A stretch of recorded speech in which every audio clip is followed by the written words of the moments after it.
Hey, it's Lance of 20 Saturday Night. And I'm Evan. And today we're going over the vehicle chase sequence in Starfinder. If you'd subscribe and click the notification bell, that will let you know when we come out with other videos, Starfinder or any other tabletop role-playing game related. And it would also help us know that we're doing a good job or what we can change. And if you want to check out other videos, whether it be about vehicle combat, vehicle stats, or anything else vehicle related, check out the little pop-up here or in the description down below. So vehicle chases start on page 282 of the Starfinder Cool Rulebook. The main difference between vehicle chases and vehicle combat is with vehicle combat, there's a party that's on the ground just like infantry, other parties in a car, but with vehicle chases, everyone's either a pilot or they're riding in a vehicle. Before we get into the various actions that you can take while doing vehicle combat, there's just a couple things that... Do I really gotta say this? There's a few concepts that you should keep in the rearview mirror while engaging in a vehicle chase. So relative positioning, it's something that it's a little more art than science compared to either vehicle combat or just regular combat with the tiles. They're not a complete one-to-one aspect ratio. Vehicles that aren't in the same vehicle chase zone are 200 feet apart, and even if you are in the same zone, unless you're engaged, which we'll go over in a minute, you are 50 feet apart from the other vehicles in the chase, which is something to keep in mind depending on what you're going to try to do. Another thing to keep in mind is being ahead. If you are ahead of another vehicle, you do get a +2 to any sort of piloting checks you're going to have to make, and also if you are ahead of someone, you're going to get a +2 to any vehicle combat checks you are going to make against them, just because, you know, if you're ahead of them, you can just shoot at them easier, I guess, because bullets. What do you think would be the most important phase that affects, say, your I guess positioning or getting ahead or different tricks and things like that? Well, these two things, you know, relative positioning and being ahead, these are things that can affect multiple phases of vehicle chase sequences, so they're always a good thing to keep in mind. And so going over about the three phases, there's the piloting phase where you would roll for initiative with your pilots, and they also determine what actions they're going to take, like I'm assuming get ahead or any tricks they're going to do or anything like that. The chase sequence just determines how far you're apart to see if you're engaged, if you can do certain combat maneuvers on vehicles, or to see if you're even in the same zone. And then the combat phase of vehicle combat is, you know, if you're going to board another ship by jumping onto it, or if you're going to be in range at all to fire at it and things like that. The first suite of actions that can happen are all going to take place in the piloting phase. The first is engage, and this is the DC for this is the victim vehicle, we'll say, is KAC. What you can do for engage is you can get close enough to the victim vehicle in order to board it or slash its tires or to do anything really vaguely melee based. Whether you're stabbing at it with a sweet spear from Mad Max, I just finished watching Mad Max. But anyway, whether you're slashing at it with one of those sweet grenade spears from Mad Max or trying to board the vehicle or trying to pull somebody out of the vehicle, these can all be done with the DC of the victim vehicle's KAC. And the next corresponding move action you can take is the breakaway action.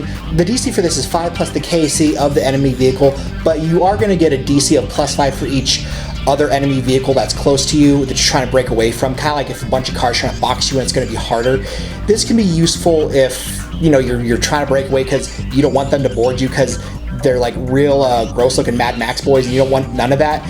The only caveat is if both parties do want to break away from each other so they're not engaged, you don't have to make a check. So let's say you're doing something where you're trying to engage and then you're going over there to murder them with all your melee weapons, and they say, whoa, bro, it's just a prank. And you're like, dude, because legally I have to let this fly. Yeah, the old "it's just a prank" clause of 2008, right when things started to get real weird.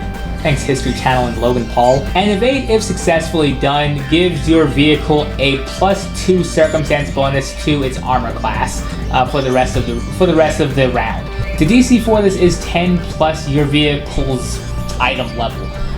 I know it scales by how powerful your vehicle is, but that can just kind of show for the uninitiated driver, driving a Ferrari is probably a lot harder than driving, I don't know, Ford Focus. Which is why I hear a lot of those new money people crashing their Ferraris and Porsches just because they don't understand that speed. And on top of that, you also move one zone ahead. And keep pace, it's really easy. All you do is 10 plus your vehicle's level.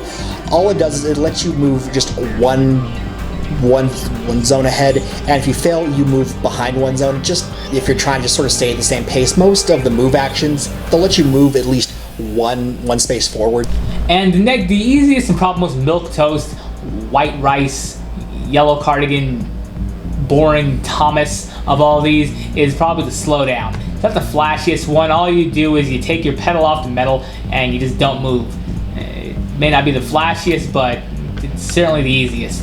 Yeah, man, it's good for it because most move actions they'll make it so you always move forward, and if you just want to sort of let other people go ahead of you, it's good for that.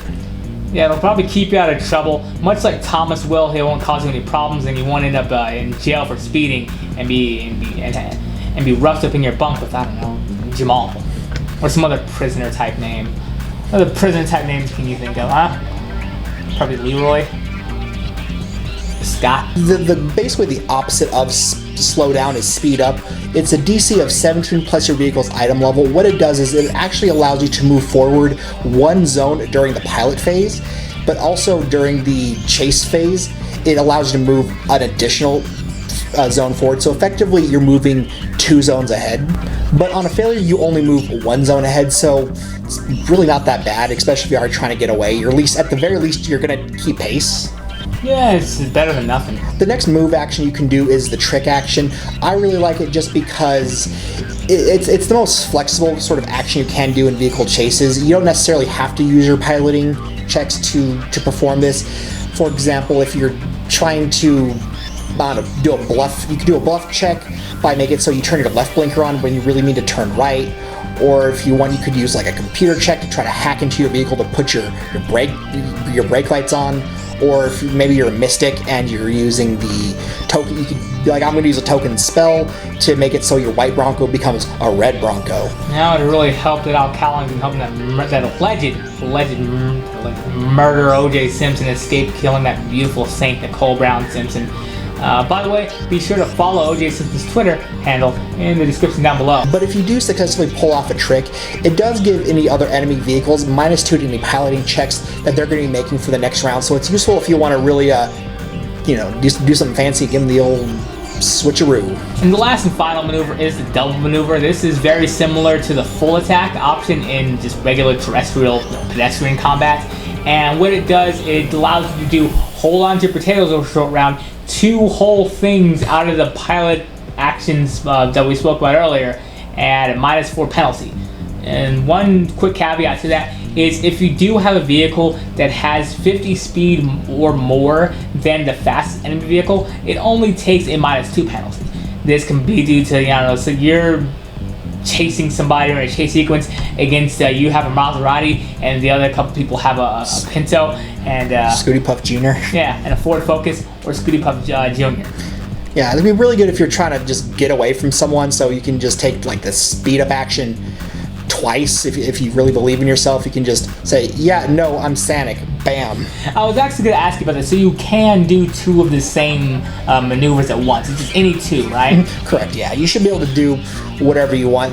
But one other thing that's nice about the full action that you're going to take is that you can choose to not take the second action. You're still going to take the -4 penalty to the first thing, but let's say it's something where you're trying to speed up, but you already got away and you don't want to just blaring real fast again, yeah. Risking a jail sentence with Jamal. Yeah, because maybe you're in like a dangerous environment. And DM's like, all right, you got away. You don't got to be a speed boy no more.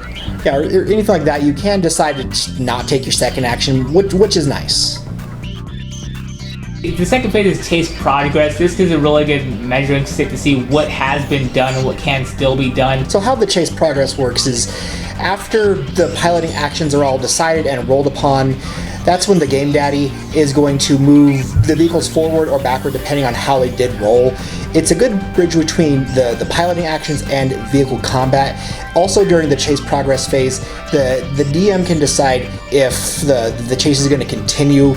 There's no real guidelines for what's going to end or keep a chase going. The book typically recommends that if someone who's being chased is 2 zones ahead of their pursuers, it can end. If it's something where, let's say you're, chasing, if you're being chased and for some reason you want to keep the chase going, let's say you're trying to lure them into a trap, the DM at this point would say, hey, so this is going to end the chase. Do you want to just sort of chill out for a second and let them catch up? You can decide if you want to do that or not. And so one question I did have with this, say you're attacking somebody or pursuing them and they escape your grasp. If they do escape you, would that be another series of, say, perception and investigation checks to find that vehicle again? Or if you're fast enough and you're able to maneuver, how would you catch up to somebody again if they do escape your clutches the first time? So the book doesn't have anything exactly on how to do this. It just says that it's going to be very hard to either, like you said, catch up if you've fallen too far behind, or circle back to try to re-engage in a chase. That's all going to be up to the DM to decide if they can do something, or if afterwards they're going to make the pursuers or whoever is going to make various investigation checks or what have you to try to re-engage the other vehicle. But that'd be outside of the vehicle chase. All right.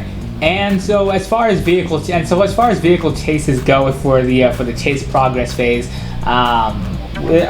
so this is again this sort of seems like it's a good stopgap to see what can happen or what to resolve any actions that happen in the piloting phase, but then also if any actions can actually happen in the combat. So like if you're a zone ahead or 2 zones ahead, before they're able to attack you or try to board your vehicle, they first need to try to do things like the pilot has to try to catch up again, meeting certain DCs, or they have to be within at least that the same zone to attack. So it's a good way to determine whether that's happening. Yeah, and so it's also good just because let's say your intention was to try to board the vehicle. That means the passengers who are in there who are going to try to Mad Max it up, they can say like, well, we're 200 feet away, we're in the same zone, but we're 50 feet away.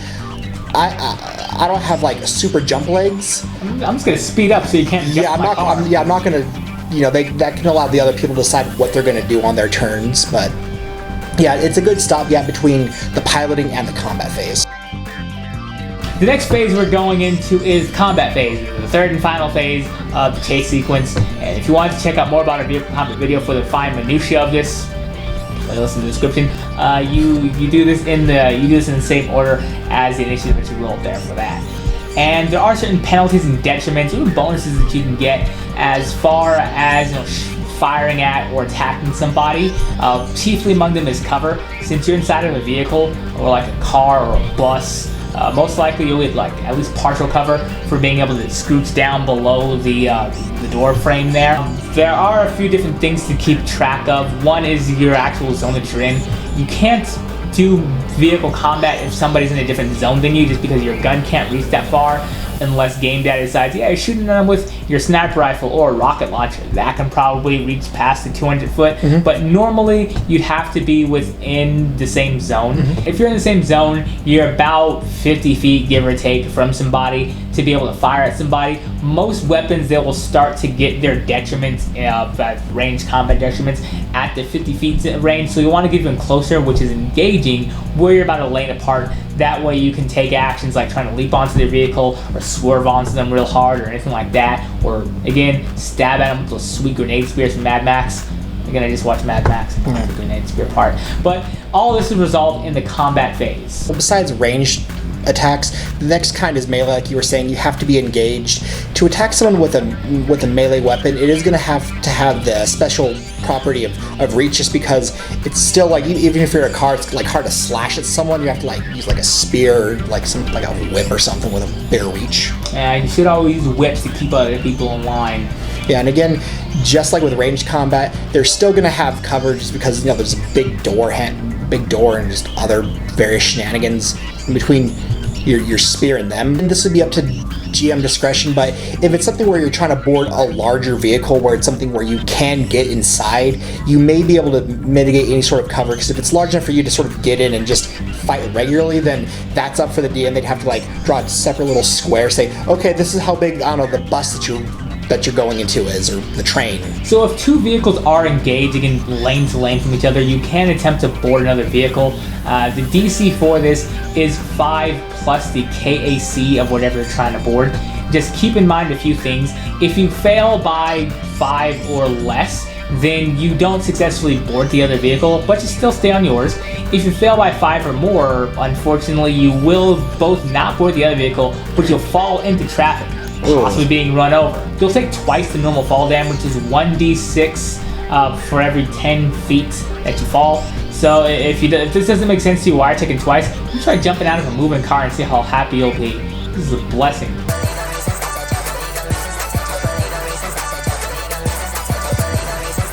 You also might risk being run over by anybody else that's driving, whether they be helping you or your side, or just another person could take the run over action.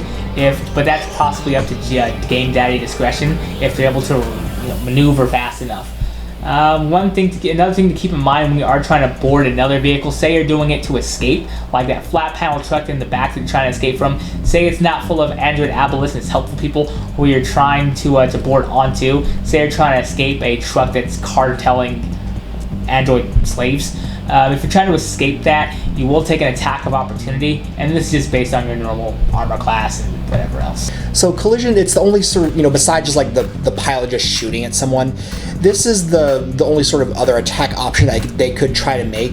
It's also another reason for them to maybe not just take the double action, because if someone's trying to board him, you could be like, oh yeah, we'll board this and try to ram to the person. Board this, you casual. Yeah, they could just sort of ram them.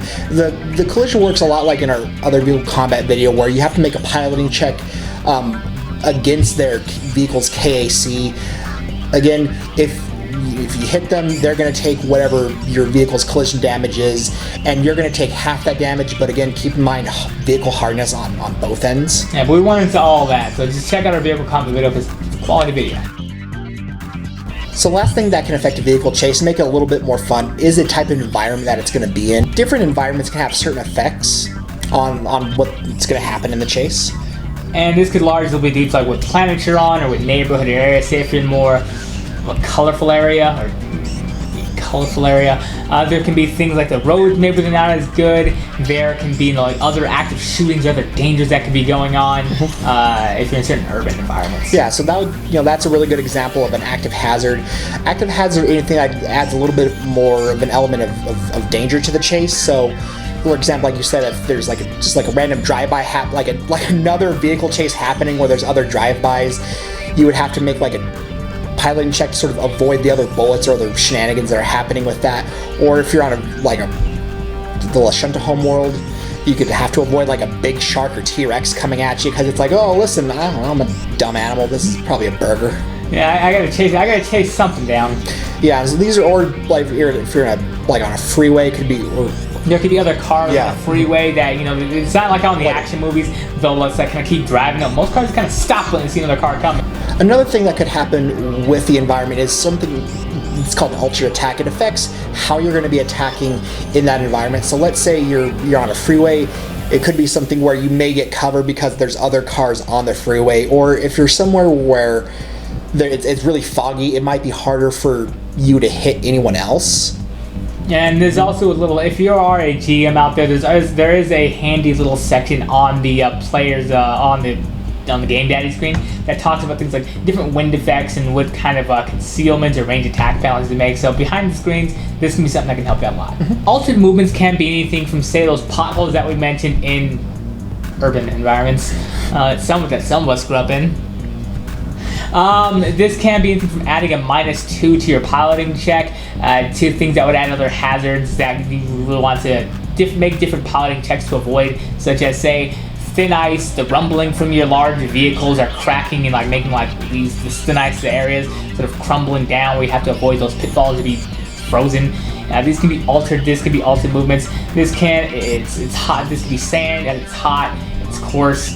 Gets everywhere, and it can get into your treads or make driving a lot harder. Another thing is, like you said, with their sand and stuff, that could also let you do new tricks. So, for example, if you're on a really dusty plane, another way you could do a vehicle trick is you could, just start swerving around a lot, and make a whole bunch of dust, or that'd be really cool to blind the enemy temporarily. Mm-hmm. Yeah, that should just be another way where you could do a cool new trick, or if it snowed, the same thing, but you just swerve and a whole bunch of snow hits them. And they're like, oh no, snow, my one weakness. And then melt and you die. You collect the Gamer Girl piss.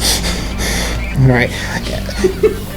And the last thing that can spice up a vehicle chase is something called a split route.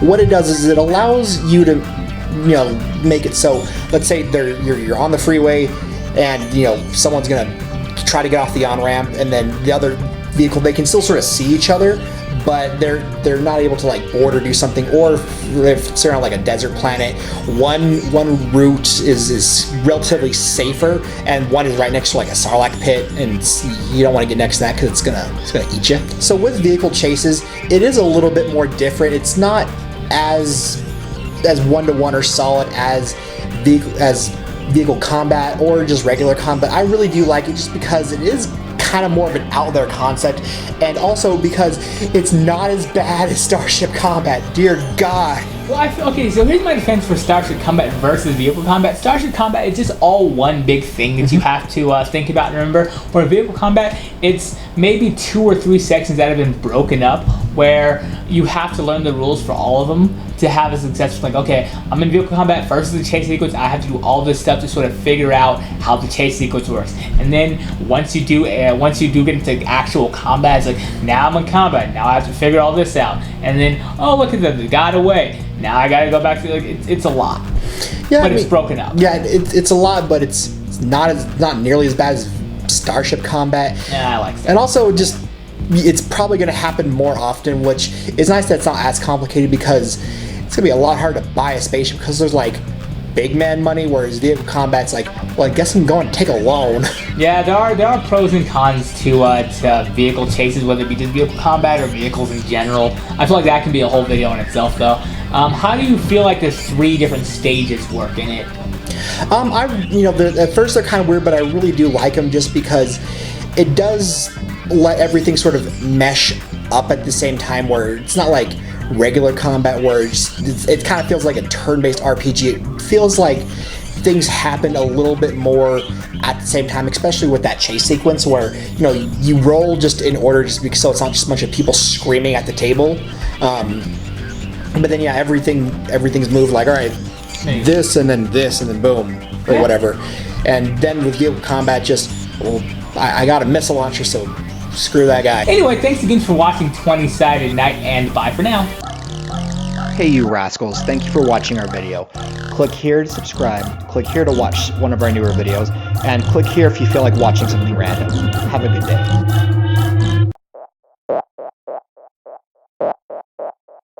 Yeah, this whole time my own